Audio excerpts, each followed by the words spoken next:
What's up guys, welcome back to the Savage channel. It is good to have you here and it is really good to be back making some videos. So this is my first artist tutorial in quite a long time actually. I've spent some time releasing my own music and sort of exploring new genres of music and new ways of producing music. Now if you're familiar with my channel, you'll know that primarily all of the content I've put out in the past has been surrounded around the EDM scene. However, I put out a poll the other week to see if you guys wanted to see a little bit of diversification in the content, as I was sort of in a place musically where I wanted to explore sort of different styles of music and sort of not put a limit on what my content could be. So anyway, that was a really long-winded way of saying we are gonna make some Pink Floyd styled music today. Pink Floyd has been a hugely impactful band for me. It's my dad's favorite band and I sort of grew up listening to a lot of it, and as I've got older I've really come to appreciate, and they're honestly one of my favorite bands of all time. So I don't want to waste any more of your time. We're just going to jump straight into this project and we're going to learn exactly how to make music like Pink Floyd. Take your time and hurry up. Your choice is yours, so don't be late. Right, let's start off by jumping into the guitars in this project. So tempo wise, we're running at 122 beats per minute. There's no real reason for the tempo, and you could use a range of different tempos to speed it up, slow it down, whatever you want to do. So my idea for this track was to make something that's sort of inspired by a lot of different elements of Pink Floyd's music. Specifically, I was inspired by the song Breathe. So first things first, I laid down what I'm calling the funky guitar riff. Now this is just a simple 2-chord progression essentially for the verse. So we've got a standard B minor chord and then a standard E major chord. So to funk this up a bit, I've got a little bit of flanger on this, and then we're just running into this clean amplitude amp sim. So to get the funkiness coming through, I just tried to sauce it up a little with the strumming pattern, and also removing fingers and adding fingers on different frets just to spice up the vibes a little.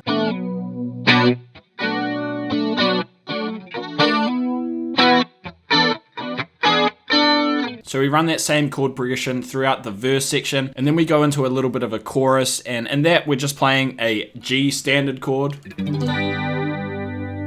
and an F sharp minor chord. And instead of funking that up, I wanted to have that nice and sort of somber and flowing like a Pink Floyd chorus would do.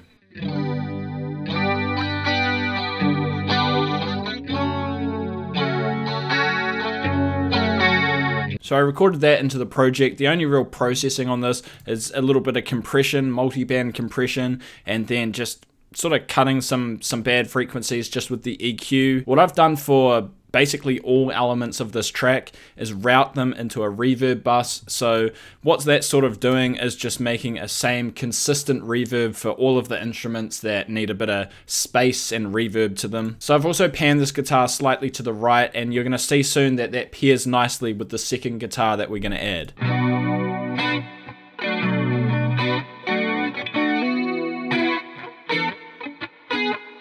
So the next guitar we've got in here is the Eerie guitar. So this guitar is more broken down in terms of the notes we're playing. We're simply playing singular notes of each of the chords. So on the B minor, for example, I'm just simply playing different notes slowly just to create that eerie vibe.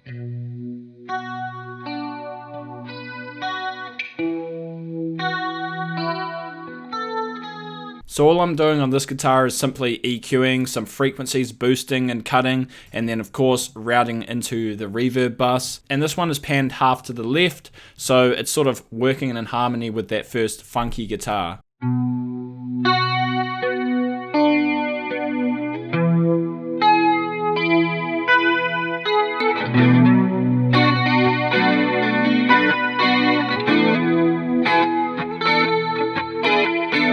So already we've created that nice Pink Floyd vibe. We've got a couple of nice funky, eerie guitars with some chorus and flanger and reverb. And immediately you start to feel that Pink Floyd vibe coming through. Alright, next up we need to ground this track with a nice funky bass line. So we're going to lean into the funkiness of the track. So of course we are following that chord progression, the B and the E. So when I play this bass line, I just want to add a few high notes here and there just to keep that swing and keep that sort of Pink Floyd vibe to it.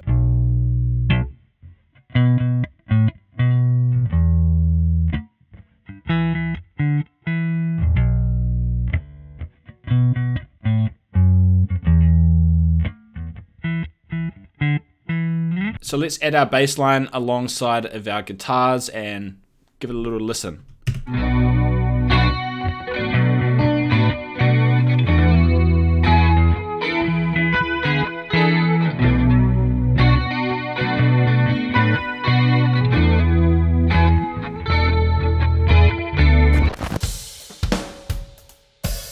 Alright, let's throw some drums on this track because that is what we are desperately missing right now. So I don't have a drum kit or anything like that, so I am just using the SSD5. It's a great little drum plugin and it does the job really, really well. So as you can see, I've divided up the parts of my drum kit just into separate channels to keep it nice and clean.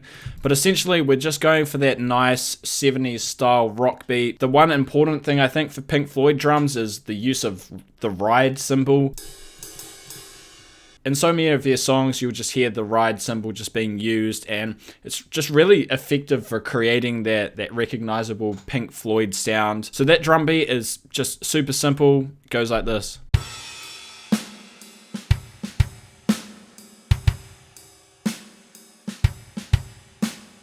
So let's add that to our guitars and bass. See what we've got here.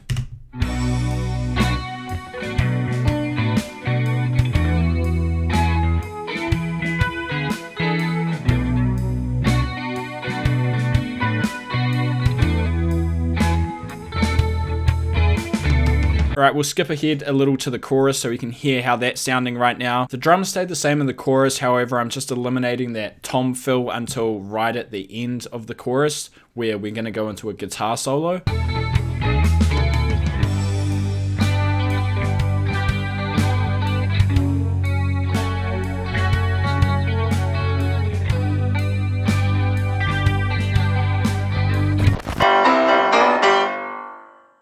Right, next up on the list is the synths and piano. So if you're familiar with Pink Floyd, you'll know that they use a lot of synths and electronic elements, and then also the piano is huge in their music. So what I've thrown in here is a Rhodes synth, and then I've thrown in this organ synth as well. So they are just playing the simple chords, the B minor and the E major, and then of course following the chord progression into the chorus, the G major and the F sharp minor.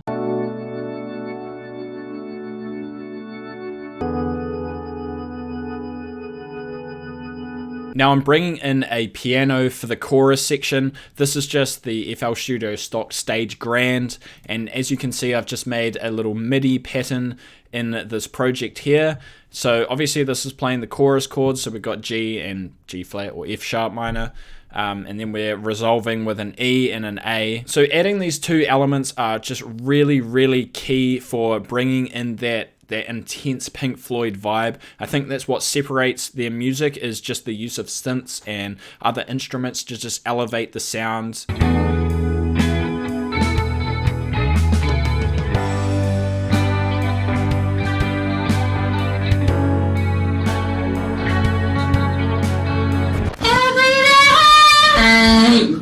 Right, we are nearing completion here, and to be honest, you could make a Pink Floyd track without these, but for this track, I want to throw in a vocal. So instead of writing my own lyrics, you're about to hear that this was actually cross collaboration of Nirvana and Pink Floyd. So I've just stolen the lyrics from Come As You Are and I've modeled them into a Pink Floyd style vocal. I thought the lyrics actually fitted the vibe of a Pink Floyd track, so who knows? Nirvana, Pink Floyd, maybe they're not so different after all. So as you can see, I've got 3 vocal layers here. One is the main vocal, and then the other 2 are just sort of panned to the left and right as a supporting vocal. Gives it that nice, eerie, sort of haunting vocal sound that you sort of hear from Pink Floyd. Come as you are, as you are, as you are.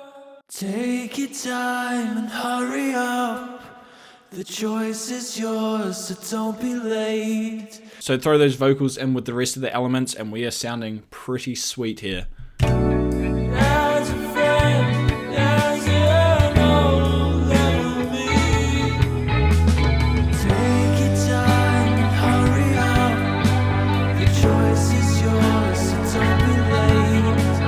So one thing is missing from this vocal performance, and that would be some big backing vocals. So as you can see, I've got a ginormous stack of audio recordings here, and they are my backing vocals. I've created sort of a choir type sound, and this is something you hear in Pink Floyd tracks a lot, and it just brings in that spookiness and that sort of eerie vibiness of Pink Floyd.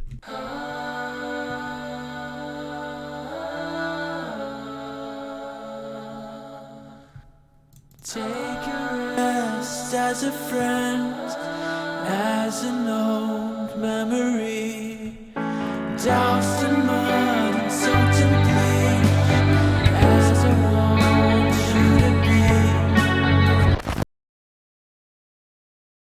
be. Alright, our Pink Floyd track is essentially complete. We just got to add a few more extras here and there just to sauce it up a little and just push it into that next level. So one key thing I added was this steel guitar. So I don't have a steel guitar, so I had to go and find some samples, but I thought these do the job quite nicely, just in there in the background, creating that sort of eerie vibiness.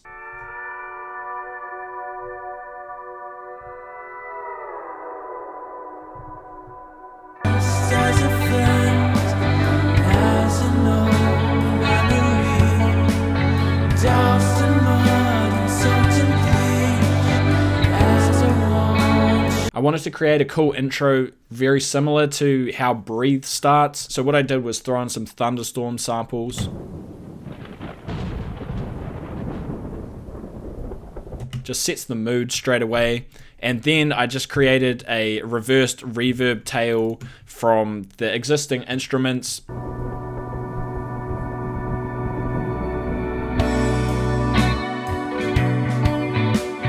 Last but not least, we're going to throw in a David Gilmour style guitar solo. David Gilmour is one of my favorite musicians of all time. I consider him one of the best guitar players of all time as well. So you know I had to try and imitate a solo and throw that into the track. Now I'm not the best guitar player in the world and definitely not the best soloist, so just bear with. But I thought a Pink Floyd track wouldn't be complete without throwing a little guitar solo on there. So all you really need for a nice Pink Floyd guitar solo is a distorted guitar, obviously. And then I just threw some chorus and compression and reverb to make it nice and haunting and big and spacey.